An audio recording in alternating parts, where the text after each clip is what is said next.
আসসালামু আলাইকুম। ওয়ালাইকুম আসসালাম। আপনাকে পরশু আমার কলেজের সামনে দেখেছিলাম না? আপনি পড়াশোনা করেন নাকি? জি ম্যাডাম। আসলে আমিও ওই কলেজেরই শিক্ষার্থী, বাংলাদেশে বর্ষের ছাত্র। আসসালামু আলাইকুম বাবা। শরীর কেমন তোমার? আছি রে বাবা, কোন রকম আছি। ওই শোন, ওই বজদুর কাছে তোর লেগে কিছু টাকা পাঠিয়ে দিছে। তুমি টাকা কোথায় পাইলা বাবা? আরে টাকা, তোরা তো জানোস না, ওই দক্ষিণখানে আমার একখান ছোট্ট জমি আছে। তুই বাইসে থাকলে এরকম কত জমি আমি কিনতে পারুম। তুমি আমার জন্য জমি বিক্রি করে দিছো বাবা? শোন, টাকার লেগে তুই একদম টেনশন করবি না। যখন যা লাগে আমারে কবি, আমি বাইসে আছি না। এই মনোযোগ দিয়ে পড়িস বাবা, বিশেষ তোর ওইতে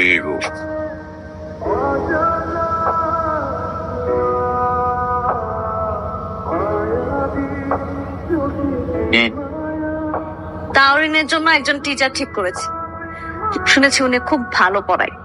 টিচার রাগ করলে আমি কিন্তু পড়বো না, রাগ করলে আমার ভালো লাগে না। টিচার রাগ করবে না, টিচার তোমাকে খুব সম্মানের সহিত পড়াবে, ঠিক আছে? খুব আদর করে পড়াবে। কোথায় পড়ে, কোন সাবজেক্টে পড়ে, আর রেজাল্ট কেমন? বাবা, আমাদের বাসার দারোয়ান আছে না, শফিক কিবরিয়া, উনি আমাদের ক্যাম্পাসের বড় ভাই, মাস্টার্সে পড়ে। আর ওনার রেজাল্ট নাকি খুব ভালো, আর উনি খুব ভালো পড়ায়।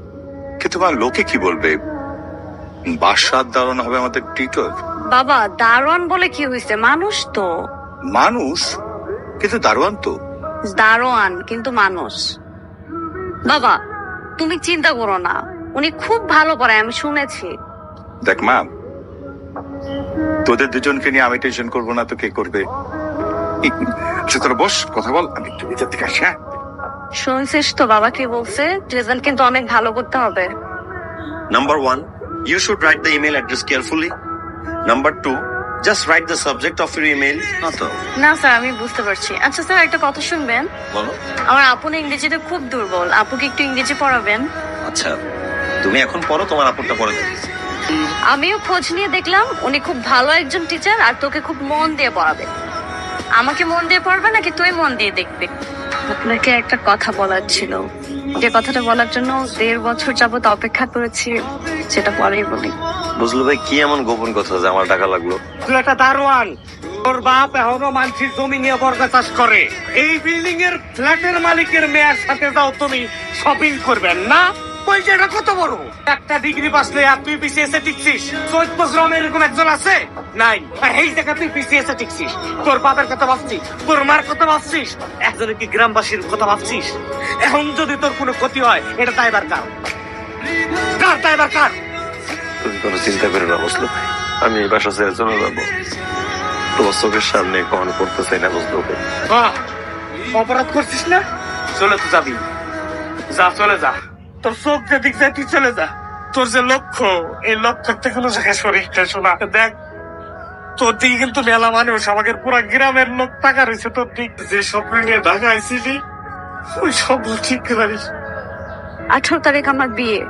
বিয়ের দিনে হাজবেন্ডের সাথে ইতালি চলে যাব। আপনার বিজনেস এর ভাইবার রেজাল্টটা দিলে যদি আপনি টিকে যান, ফেসবুকে একটা স্ট্যাটাস দিন, দেখে নেব। ও, আপনার তো ফেসবুক অ্যাকাউন্টই নাই, আমাকে একটা ফোন দেন। আমার ফোন তো সুইচ অফ থাক। রেজাল্ট দিলে কি যেন বলতে চেয়েছিলেন? সেটা এখন বলে আর কোনো লাভ নেই। স্যার, আপনি এখানে আমাদের বাসার সামনে? না, আমি এদিক দিয়ে যাচ্ছিলাম। আমি জানি আপনি আপুর কাছে আসছেন। না না, আমি তোমার আপুর কাছে আসিনি। স্যার, আমি জানি আপনি আপুকে দেখতে আসছেন, আজকে আপুর বিয়ে। আমি তোমার আপুকে দেখতে আসি নাই, আমি আমার ভাগ্যকে দেখতে আসছি। হ্যালো, আসসালামু আলাইকুম আব্বা। বাবারে, মান নাই। আই জি বলেন ভাই, আজকে তো এপিসিএস এর রেজাল্ট দিছিল, একটা নাম্বার কি মিলায় দেখবে? হ্যাঁ হ্যাঁ অবশ্যই, বলেন রোল নাম্বারটা বলেন। ভাই, এই রোল তো পরীক্ষায় উত্তীর্ণ হয়েছে ভাই। এই রোল নাম্বার কার? আমার প্রিয় ভাই ও বোনেরা, আমাদের এই যাত্রী ভাই বিসিএস পরীক্ষায় উত্তীর্ণ হয়েছে।